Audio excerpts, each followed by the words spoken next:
Қайырлы күн, құрметті әріптестер, ұстаздар. Бүгін біз сіздермен бірге ең ыңғайлы, қолайлы және оңай платформа арқылы топтық жарыс немесе рефлексияда қолдануға болатын сайтпен бөліскім келіп тұр. Flippity деп аталады.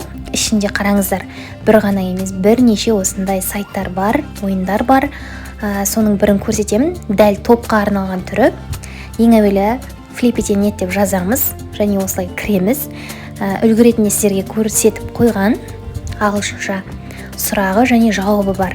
Және дұрыс сұраққа әрине ұпай беріледі. Міне ұяшықтар егер 100 ұпайлық, 200 ұпайлық, 300 ұпайлық деп бөлінеді. Енді оны жасау тәсіліне келейік. Ең әуелі тілді ауыстырып, инструкцияды басамыз.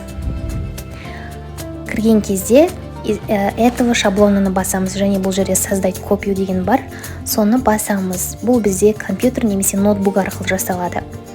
Өте оңай, тез түсініп алсаңыздар. Егер түсінбесеңіздер, видеоны қайта-қайта қарасаңыздар болады. Және этого шаблонын басқаннан кейін міне осылай үлгі ретінде шығып тұр. Біз бұл жерге сұрақты, мына Лондон, England деп тұр ғой, сол жерге жауабын жазамыз. Мәселен, сіздерге түсінікті болсын. Зат есімнің сұрағы деген алдық. Енді бұл ұяшықтарды, жалпы бұл платформаны бір пәннен емес, бірнеше кез келген пәннен ұтымды пайдалансаңыз болады. Әрине ол сіздің мұғалімдік, педагогикалық шеберлігіңізге байланысты. Мәселен, үлгі ретінде көрсетіп жатырмын. Зат есімнің сұрақтарын атаңыз. Міне, мен мына жерге жауап ретінде кім не деп алып жатырмын. Және мына жерде көріп тұрсыздар, мына жерде ағылшынша сұрақтардың барлығына өздеріңіздің жауаптарыңызды, сұрақтарыңызды қойып шығасыз. Ал мына үстіндегі категория 1, категория 2 дегенге бөлімшелер бойынша, тараулар бойынша ол сіздің енді тақырыбыңыздың да ерекшелігіне байланысты осылай жазып шығасыздар. Және мына жерде World Capitals деп тұр ғой, солардың барлығын өзіңіздің тақырыбыңызға, сабағыңызға сәйкес өңдеп түзетіп отырасыз. Міне, дәл осылай кім не деп жазып шықтым. Дәл осылай енді үлгі ретінде болғандықтан сіздерге түсінікті болсын деп жазып жатырмын. Мына жерге сұрағы кетеді, мәселен міне сұрақ деп қойып қойдым. Ал астына жауабы кетеді. Міне сіз осылай компьютер арқылы барлық сұрақтарыңыз дайын болса, егер осының барлығын түзеп шығасыздар. Енді мен мына жерде барлығын түгел түземей қояйын. Жай үлгі ретінде осы ұяшықтардың кейбір жерлерін ғана өзгертіп сіздерге түсінікті болу үшін жасап жатырмын. Мәселен міне Абайдың әкесі әрине ол Құнанбай деп жазамыз. Енді қазір міне категорияларды көрсетейін сіздерге. Бұны мен бір екінші қатар деп бөлгендіктен жай ғана немесе бөлімшелерге бөлуге болады. Бірінші, екінші бөлім деп көрсетіп жатырмын. Дәл осылай жазып шығамыз. Мен өзім қазақ тілі мен әдебиет пәнінде нақты қазақ тілінен қолдандым. Қазақ тіліндегі бірыңғай мүшелерге байланысты мысалдарды жазып, мысалдардың сұрақтарын, ережелерін қойып, оның жауаптарын сұрадым. Топ бойынша жасадым.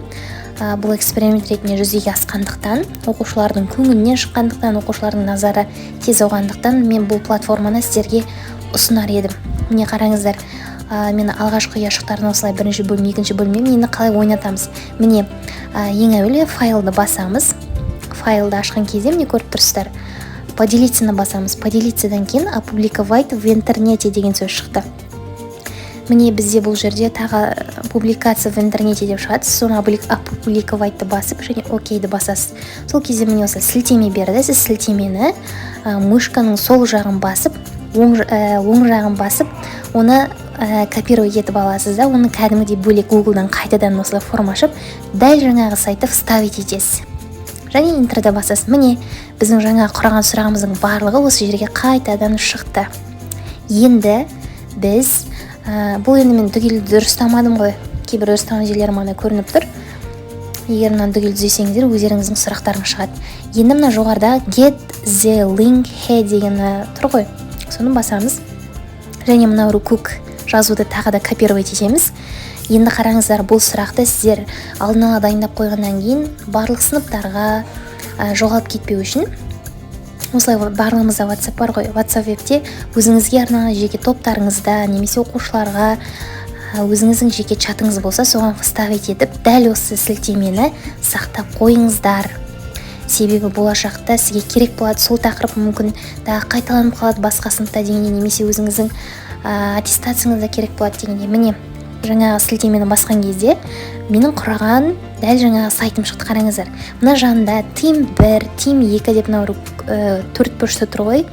Бұны не деп ойлайсыздар? Бұл жаңағы топтың аттары. Топты мейлінше осы алып тастауға да болады, немесе қосуға да болады. Мен мысалы 2 топ деп алайын, үлгіретінде алып жатырмын. Бір топтың атын жалын деп қояйық. Жалын. Екінші топ, енді ол жерде оқушыларды сол жерден сұраймыз, топтарыңызды қалай деп қоясыздар деп олар айтады. Мәселен, кез келген мысалы 91 деген сияқты өздерінің қиялдарына байланысты. Сонда сол жерге жазып қоясыздар да. Енді бұл да бір ерекшелігі, сұраққа уақыт қоюға болады. Мәселен, бір сұраққа қанша уақыт бересіз? Өзіңіз білесіз. Мәселен, мен 15 секунд деп алайын. Демек сізде қазір сұрақтың ұяшығы ашылған кезде 15 секунд қана уақыт беріледі, және ол сол аралықта жауап беріп үлгеру керек деген сөз. Міне мысалы жаңағы сұрақ міне ашылды. Затесінің сұрақтарын атаңыз, олар жауап береді. Жауабын білу үшін мешкамен тағы басып қаласыз. Сермеп қалған кезде міне жауап шықты. Кім не, олар дұрыс жауап берді. Демек жалын тобына жаңағы мына галочканы басасыздар. Көріп тұрсыздар ма, жасыл түсі жанында. Міне оларда 100 ұпай берілді. Демек мына ұяшықтан неше сан тұрса соны басса, соның жауабын иеленеді деген сөз. Бұл енді жаңағы өзгермеген сұрақтар. Ал егер дұрыс емес болған жағдайда, онда біз X-ті басамыз. X-ті басқан кезде олардың цифрлары минусқа кетеді. Ұпай саны неғұрлым көбейген сайын цифрлар соғұрлым сұрақтан да күрделендіре берсеңіз болады. Осымен видео аяқталды. Назарларыңызға рахмет.